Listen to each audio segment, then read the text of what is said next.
এই মাটি দিয়ে নাকি আমাদের শরীর তৈরি করা হয়েছে। তো মাটির মাঝে তো কোনো রক্ত নাই, কোনো প্রাণ নাই, আমরা মাটি দিয়ে সৃষ্টি হয়েছি, আবার নাকি আমরা মাটিতে মিশতে হবে। মুস্তফা কিভাবে তুমি কি সম্ভব? করতেছে একা একা বসে কি কথা বলো? এই তো হুজুর, একটা জিনিস ভাবতেছি, হ্যাঁ, কিভাবে আমরা মাটি থেকে সৃষ্টি হয়েছি, আবার কিভাবে আমরা মাটিতে মিশতে হবে। তোমার কি বিশ্বাস হয় না যে আল্লাহ তাআলা তোমাকে মাটি দ্বারা সৃষ্টি করেছেন?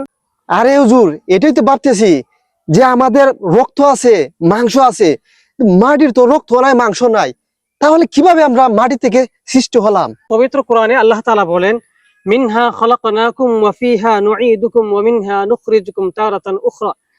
আল্লাহ তাআলা বলেন, মিনহা খলাকনাকুম, আমি তোমাদেরকে মাটি থেকে সৃষ্টি করেছি। মিনহা, এই হায়ের মার্জা গেছে মাটির দিকে। ওয়া ফিহা নুঈদুকুম, এবং সেখানে তোমাদেরকে দাফন করা হবে। ওয়া মিনহা নুখরিজুকুম, এবং সেই মাটি থেকে তোমাদেরকে আবার বের করা হবে। তারাতান উখরা। কুরআনুল কারীমে আল্লাহ তাআলা আমাদেরকে স্পষ্ট করে বলে গেছেন যে তোমাদেরকে আমি মাটি থেকে সৃষ্টি করেছি এবং মাটি তোমাদেরকে আবার প্রত্যাবর্তন করতে হবে। এজন্য এখানে আমাদের না বুঝার বা দ্বিমতের কোনো প্রশ্নই আসে না। অবশ্যই আমি আশা করি বুঝতে পেরেছো।